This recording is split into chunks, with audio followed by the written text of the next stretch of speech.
Bonjour, bienvenue sur OCR Ninja Trail and Hiking Tips. Aujourd'hui, notre sujet, est-ce possible de bien s'équiper de façon économique?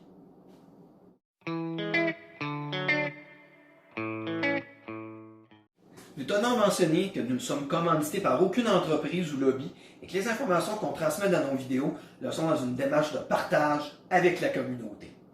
Donc, comme on le mentionnait, est-ce possible de bien s'équiper pour la randonnée de façon économique? La réponse rapide est oui. Maintenant, il est important de comprendre et de démystifier plusieurs concepts et mentalités. Premièrement, vous devez comprendre qu'aujourd'hui, à quelques exceptions près, tout est fabriqué en Asie et que très souvent, des produits de marque concurrente sont fabriqués dans les mêmes usines. Donc, au départ, le prix de fabrication est approximativement le même pour tout le monde pour une composition ou une conception similaire. Si vous faites les bonnes recherches, vous serez en mesure de comprendre que les prix de fabrication sont vraiment très peu élevés. Alors, pourquoi payons-nous si cher? La réponse est fort simple si nous prenons le temps d'analyser les faits. Nous sommes forcés à croire, dès notre jeune âge, via la société d'aujourd'hui et les médias sociaux, que le prix est égal à qualité ou qu'une marque de renom égale qualité, ce qui est totalement faux et malheureusement une des plus grosses arnaques du 21e siècle. Expliquons le tout maintenant. Nous avons deux entreprises. Les deux produisent au même endroit et ont des produits similaires. Elles paient donc le même prix de fabrication. Pourquoi l'entreprise numéro 1 vend au client 100 $ et que l'entreprise numéro 2 vend 300 $? Tout se joue sur deux points très importants. Le budget de marketing et le nombre d'intermédiaires avant d'arriver au client. Les entreprises de marque connues ont des budgets publicitaires énormes et même que certaines peuvent se permettre de la publicité au Super Bowl. Ça représente souvent la plus grande dépense de l'entreprise. Où croyez-vous qu'elles prennent cet argent? Évidemment, dans vos poches. Si vous connaissez quelque peu le domaine du vêtement et du plein air, vous savez que les marges de profit sur les produits sont carrément indécentes. Un magasin de détail peut facilement vendre un produit avec un rabais de 70% et encore faire un bon profit. On parle ici que du dernier intermédiaire de la chaîne. Les autres font aussi d'énormes marges de profit et plus la compagnie est grande et connue, plus il y a d'intermédiaires avant d'arriver au client. Donc, si l'entreprise numéro 1 a un budget de publicité faible et n'a qu'un seul intermédiaire, son prix sera facilement 2 à 3 fois moins élevé, puis souvent encore moins. Donc, l'entreprise numéro 2, elle, a un budget de publicité monstrueux, 3 ou 4 intermédiaires, il est carrément impossible pour elle de vendre à un prix raisonnable. Il ne faut jamais oublier une chose très importante, les grandes entreprises qu'on voit partout, qui nous bombardent à tous les jours de publicité, elles nous vendent du rêve, un mode de vie, et cela, ils vont nous le faire payer au gros prix. Ce que je viens de mentionner, c'est la réalité pure et dure et de la simple logique. Désolé pour cette introduction et les explications un peu longues, mais c'est nécessaire pour bien comprendre qu'il est simple de s'équiper de façon économique sans sacrifier sur la qualité lorsqu'on connaît la game, comme on dit, le jeu. On tient à mentionner que nous ne sommes pas du tout anti-marque, mais contre le fait de payer beaucoup trop cher lorsqu'il est possible d'acheter un produit équivalent pour moi. Donc, on revient sur le comment. Vous devez connaître vos besoins. C'est ce qui est le plus important. La grande majorité des randonneurs ne feront jamais d'expédition de 3 mois, escalader l'Everest, faire de la randonnée ultra légère ou de domaine réservé à une élite ou à une minorité. Avec des besoins de base viennent des produits de base. Vous n'avez pas besoin d'une Ferrari à 500 000 si votre besoin est de vous rendre du point A au point B. Une voiture à 30 000 va faire le travail. Vous devez ensuite savoir pourquoi vous faites de la randonnée. Vous le faites dans un but d'être dans la nature pour avoir du plaisir ou pour parader sur les médias sociaux. Voici un exemple concret de ce que nous venons d'expliquer jusqu'à maintenant. Voici deux manteaux de type doudoune. Un est de la marque Elianson, qui a été acheté il y a 4 ans, payé 100 $ avec un rabais de 70%.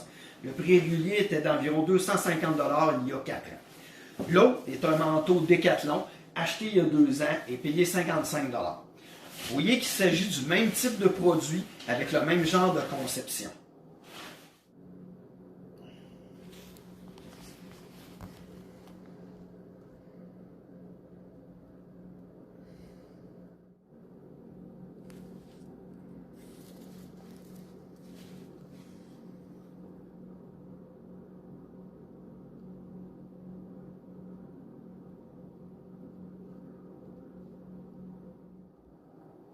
Le manteau jaune à 55 $ avec en plus un capuchon et pour ainsi dire 5 fois moins cher. Il n'y a simplement rien d'autre à dire. On va même ajouter ici un test que j'ai fait il y a 2 semaines où j'ai comparé un équipement de base d'hiver qui serait acheté en ligne. La comparaison entre la boutique Decathlon et Altitude Sport, qui est reconnue comme une des excellentes boutiques de plein air en ligne au Québec, avec des très bons prix. Tous les produits sont similaires en conception et en qualité. Donc, nous pouvons voir ici, j'ai choisi une sous-couche haut, une sous-couche du bas, un pantalon de randonnée doublé, une couche intermédiaire, un manteau léger 3e couche environ moins 5 et un manteau 3e couche pour environ moins 20 degrés. Des bottes température statique à moins 5, de confort environ moins 15 et des bâtons. Donc on voit les prix ici de Decathlon et les prix de Altitude Sport. Donc pour un total de 570 $ pour Decathlon et de 1330 $ pour Altitude Sport. Donc pour une différence de 760. Donc, on voit facilement que chez Decathlon, on pourrait équiper en entier 2 personnes pour le même prix et même avoir encore de l'argent de libre pour acheter d'autres petites choses. Résultat final, comme je l'ai mentionné, vous pourriez équiper 2 personnes et encore avoir de l'argent. Une fois que vos besoins sont établis, vous avez accepté qu'il est possible d'être bien équipé sans être attaché à une marque, il est assez simple d'y arriver. La démarche est la même pour tous les produits. Donc, voici les petits trucs. Faites vos recherches. Prenez le temps d'analyser différents produits, de comparer des pommes avec des pommes. Il y a des revues de produits pour pratiquement n'importe quoi sur le web. Ne jamais acheter sur un coup de tête. Prenez votre temps de magasiner. Ensuite, surveillez les spéciaux. Acheter en ligne est aussi souvent moins cher, peu importe le produit ou la marque. Tout le monde vend sur le web, incluant les grandes compagnies. De plus, on découvre souvent de nouvelles petites compagnies qui offrent des bijoux de produits vraiment économiques. Amazon est une bonne ressource. J'ai personnellement fait de super découvertes et souvent on y offre des produits qui sont impossibles à trouver dans les boutiques. Dirigez-vous vers des entreprises qui vendent directement, donc avec un seul intermédiaire ou aucun, ce qui signifie qu'ils fabriquent leurs propres produits et vont vendre directement aux clients. Le meilleur exemple au Québec, c'est la chaîne française Decathlon. Ils sont le parfait exemple d'une entreprise qui fabrique ses propres produits et va les vendre ensuite directement aux clients à travers une chaîne de magasins qui leur appartient tous. Ils éliminent donc la totalité des intermédiaires. Leurs produits sont de bonne qualité et à des prix qui sont imbattables. Choisissez aussi une entreprise qui a un profil plus bas, qui ne dépense pas des millions de dollars en publicité, qui vont vous faire payer au bout de la ligne. Évitez les produits qui viennent juste de sortir. C'est encore un arnaque pour vous faire payer plus cher. Attendez quelques mois, les prix vont baisser, puis en plus, les problématiques vont avoir sorti et vous pourrez mieux évaluer votre achat.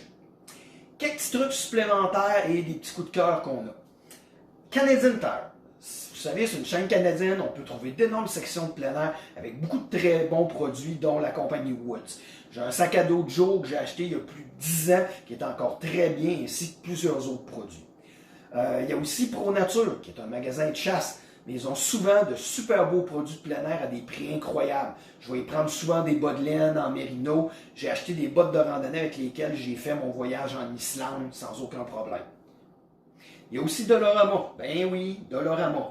Ça vaut vraiment la peine de faire le tour des allées. J'y trouve plein de petites collections de randonnée, puis même des fraises lyophilisées qui sont là, vraiment excellentes. Ils ont aussi des pommes. Ils ont même une section avec des produits médicaux, du tape de tissu 2 pouces blancs, le moins cher que j'ai trouvé, des grands diachylons rectangulaires pour les talons, pour ceux comme moi qui ont tendance à faire des ampoules. En saison, ils ont aussi une section de produits de survie puis de camping que j'adore. Ils ont des flins, des couvertures thermiques, des petits piquets pour les tentes, des allumettes de survie, puis bien d'autres choses. Donc, en espérant que notre vidéo vous a aidé à sauver beaucoup d'argent et que vous pourrez investir cet argent sauvé-là dans vos randonnées. Merci encore de suivre notre chaîne, puis n'hésitez pas à partager, puis on se voit pour notre prochaine vidéo. Merci, bonne journée.